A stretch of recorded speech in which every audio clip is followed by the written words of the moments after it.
Hey guys, how you doing? Hola, aloha, Saudi cop, and all the other languages that I don't know. I hope you guys are doing well, and welcome back to Vegas D-Tech Garage Edition. I'm reaching out to two subscribers that have been contacting me and asking me if I can answer some questions for them. So this is going to be the Vegas D-Tech Garage Edition, and today we're going to be talking about these two bikes here and how they fare. Which one is better than the other? Actually, which one works better for you, we don't know, but we're going to go ahead and go through that and discuss all the pros and cons to it. So if that's something that you're interested in, stay tuned. We'll be right back.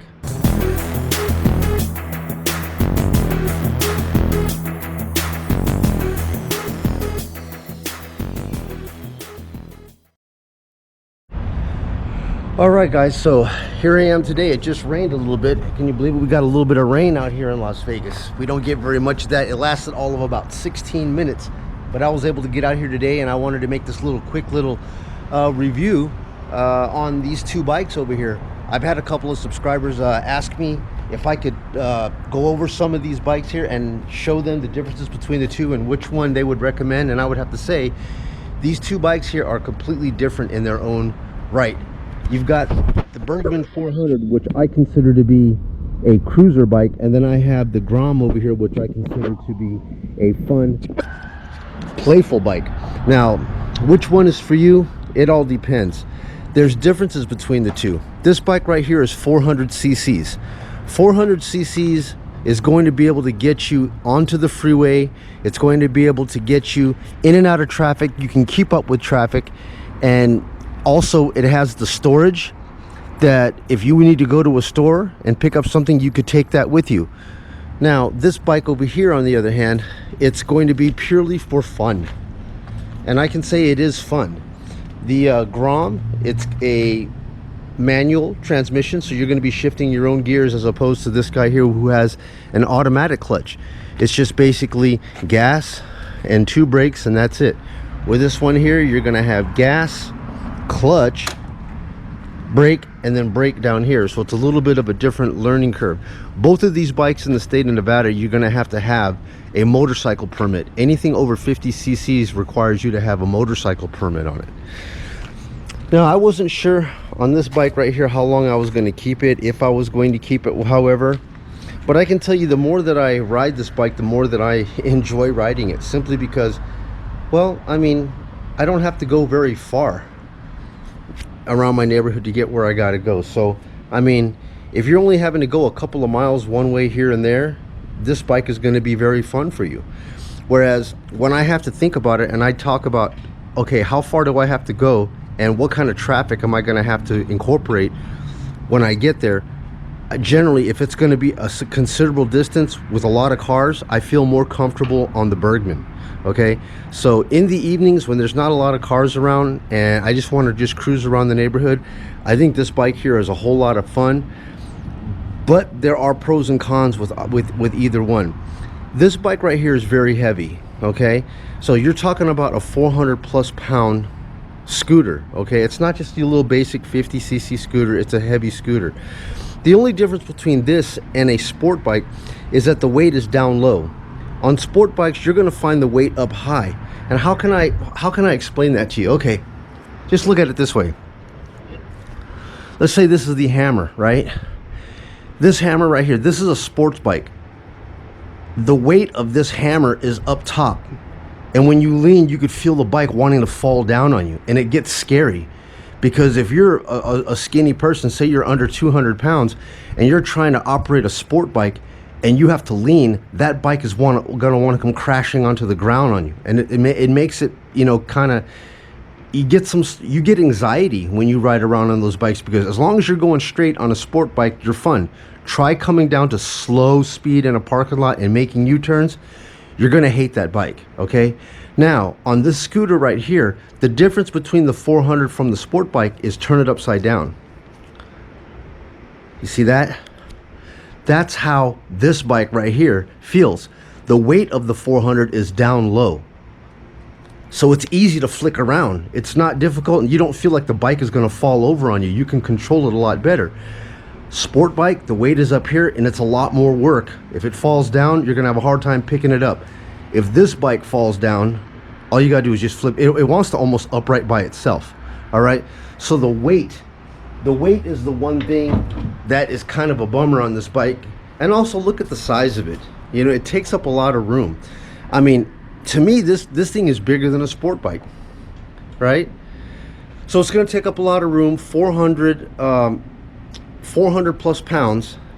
And as far as fun, I would say it's fun. The only thing is, you know, you're not going to be able to flick it around as much as you would like to flick this thing around. Now, the cons on this bike right here are, in the wind, you're going to get tossed around in the wind on this bike. Here, when I'm out on an open road and the wind blows, I don't feel this bike shake at all. I'm steady. The weight of the bike cuts through the wind. This one right here, when the wind hits you, you feel the bike wanting to fall down. And it can kind of shock you sometimes, you know, that you're going to feel kind of unstable on the bike. So the weight of it. But number two, the downside to this here is you don't have anything, you can't bring anything with you. I routinely go jogging every single night over at the school, and I have no choice but to put everything in a backpack, because there's there's nothing underneath the seat. The only thing underneath that seat is a battery, and there's nowhere that you can store anything. Now on this guy right here, what makes this thing shine is that on the back of this, you've got so much storage. I mean, look, I got my helmet, I got a backpack, I got my battery charger down here, to where if my battery ever goes dead, I got a battery charger. I got my motorcycle rain cover or sun cover, whatever. And you just got so much room to operate out of here that no matter where you go, you feel like you could live out of this right here, because you can open this up, work out of here. It's got a nice little cool little light up here at nighttime. A little shock for it's assisted lift. And this is what really makes this thing, you know, attractive to me, is that I can go anywhere I want and not have to worry about how am I going to get things home.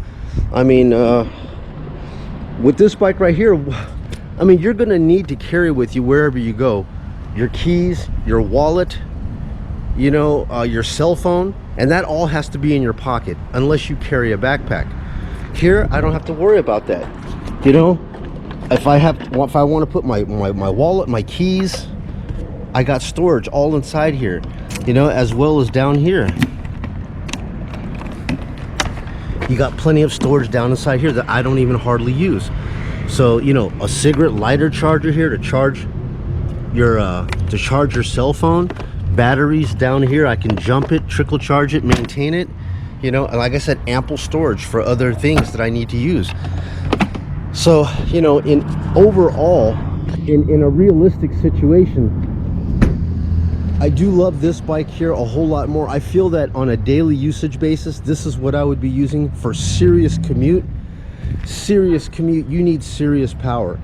Okay, I mean, the 400 cc's will easily get me above 80-90 miles an hour. 80-90 miles an hour, no problem. And I mean, when I get on the gas, I hit it, I could feel the bike accelerating, passing cars, and getting me out of trouble. On this bike right here, you can wring the snot out of it, and the most you're going to get out of this right here is going to be 55 miles an hour. Okay, so if 55 miles an hour is something that you feel comfortable with modern day traffic whizzing all around you, and when I say 55, I mean you're all the way in it.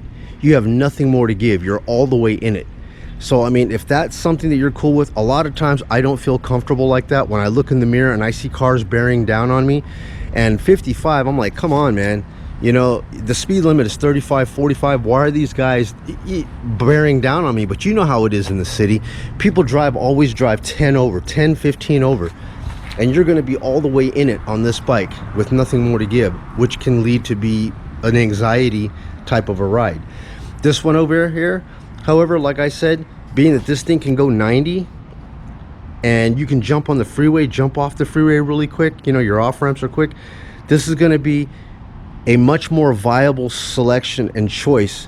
If you are going to need a serious form of transportation, I would pick this.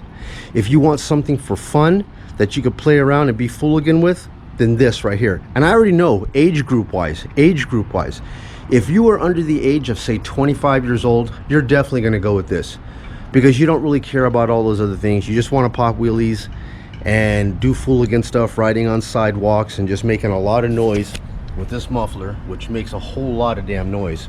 So, you know, I can't say anything bad about it, because yes, there are times this right here, this bike makes me feel like a kid again. It takes the typical boring road and just makes me feel like I'm 17 years old again, you know. So I can't fault this bike at all. For everything that it was designed to do, it does deliver on it, okay? And you know, coming off the line, you will jump and beat cars off the line on the bike. So unless he's just trying to race you, you're still going to get ahead of traffic on this, because you could blip through the gears really fast and get up to 55 pretty quick. All right, so anyways guys, there you have it. In my opinion, I love both bikes, and the thing is, for the price of both of these bikes right here, I still came in under the price of a 600 CBR or a 600 Gixxer. The price on that bike right now is running about 4 or 5 grand used, you know what I mean?